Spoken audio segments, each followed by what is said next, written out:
مالبات و خزمین قربانی باجار جندریسا عفرینه کدا عردهجا شش مهیده جیانا خوش دزدانه لبن چادرا سرساغیه لپناگاها شهبا توی در بدرن عفرینی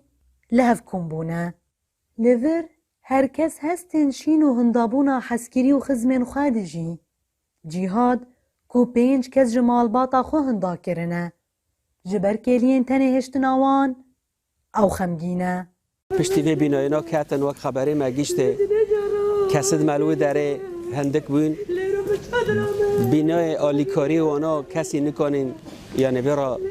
اب آلیتنا تنبین برا حرکرانا و کسد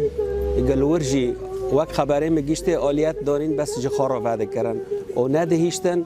کسندن جی هرن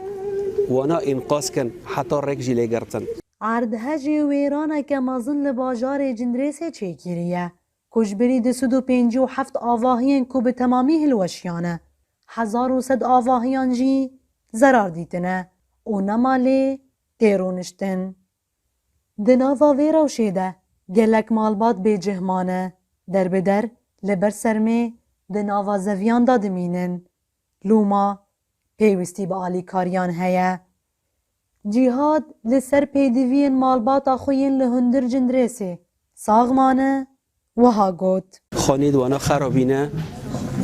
جتنانه یعنی جتنانه لی خواهکن لدرب خواهدکن و سرمه و ساربینه یعنی حیا مالی وان جتنانه اما ایچاو ببه ام دخوازن آلیکاری هر مروفی که یعنی هوا تشتی که انسانیه